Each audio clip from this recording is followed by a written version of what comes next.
રાજકોટ જિલ્લા ઉપલેટામાં sir Bhagatsinhji cricket ground ખાતે Upleta animal હોસ્ટેલના લાભાર્થે Yadunandan યુવા ગ્રુપ દ્વારા રાત્રિ પ્રકાશ ક્રિકેટ ટુર્નામેન્ટનું આયોજન કરવામાં આવ્યું છે। આ ટુર્નામેન્ટની શરૂઆત આજરોજ રાષ્ટ્રગીત સાથે કરવામાં આવી, જેમાં ઉપલેટા ધોરાજી વિસ્તારના ધારાસભ્ય સહિત શહેરના રાજકીય સામાજિક આગેવાનો બહોળી સંખ્યામાં ઉપસ્થિત રહી ઓપનિંગ કરવામાં સહભાગી બન્યા।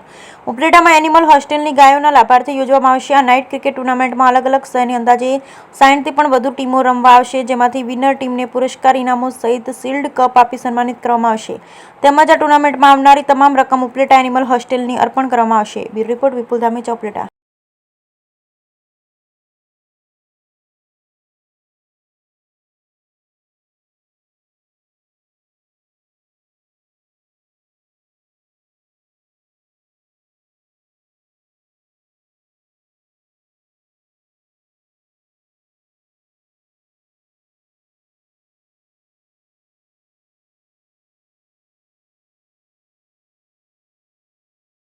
हेलो आज रोज उपलेटाમાં યદુનંદન યુવા ગ્રુપ દ્વારા રાત્રિ ક્રિકેટ ટુર્નામેન્ટનું આયોજન થયું છે અને આજે એનું ઉદ્ઘાટન થયું છે।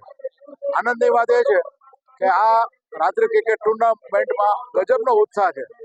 યુવાનોને આ ગરમીના દિવસોમાં ખૂબ આનંદ આવશે, રાહત મળશે, પણ સાથે સાથે આ એન્ટરટેનમેન્ટ નથી। એનિમલ હોસ્ટેલ ઉપલેટાનું જે સંસ્થા એનિમલ હોસ્ટેલ છે, ગાયોના લાભાર્થે આ આયોજન કરવામાં આવ્યું છે। આનું જે કાંઈ ફંડ થશે એ ગાયોના લાભાર્થે, એનિમલ હોસ્ટેલના લાભાર્થે યોજવામાં આવ્યું છે।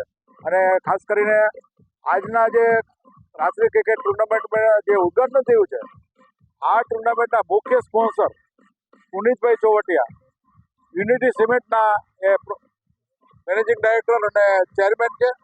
એને પણ હું ખૂબ ખૂબ અભિનંદન આપું છું કે આ એક સારા કાર્યની અંદર ખાસ સહયોગ આપ્યો છે। અને આજે જે ટીમ લગભગ સોસાયટીની ટીમ આમાં ભાગ લેવાની છે અને ગજબનો ઉત્સાહ ઉપલેટાના યુવાનોમાં જોવા મળ્યો છે। દરેકને હું ખૂબ ખૂબ શુભકામના પાઠવું છું। आज आप જોઈ રહ્યા છો ઉપલેટાની અંદર રાત્રિ પ્રકાશ ટુર્નામેન્ટનું એક ભવ્ય શુભારંભ થઈ રહ્યો છે। જાણે રાતના સૂરજ ઉગો હોય એવું વાતાવરણ, આહલાદદાયક વાતાવરણ ઊભું કરેલું છે તાલુકાના ક્રિકેટ ગ્રાઉન્ડમાં। અને આપ યુવાનોને, વડીલોને બધાને મનોરંજન પૂરું પાડવા માટે રાત્રે આવી ગરમીના સમયમાં આવી રાત્રિ પ્રકાશ ટુર્નામેન્ટનું સરસ આયોજન થયેલું છે। આયોજન પણ એવું લોક ઉપયોગી થયેલું છે। આ આયોજનમાં જે પણ ફંડ અને જે પણ આવક થશે એ એનિમલ હોસ્ટેલના લાભાર્થે ઉપયોગ કરવામાં આવશે। આ આયોજનના મુખ્ય sponsor unity cement, Punitbhai Chovatiya એ અમારા મુખ્ય સ્પોન્સર છે। અને યદુનંદન યુવા ગ્રુપ દ્વારા આ ટુર્નામેન્ટનું એક સુંદર આયોજન અને જે કાંઈ ફંડ થશે એ એનિમલ હોસ્ટેલને અર્પિત કરવામાં આવશે। અસ્તુ।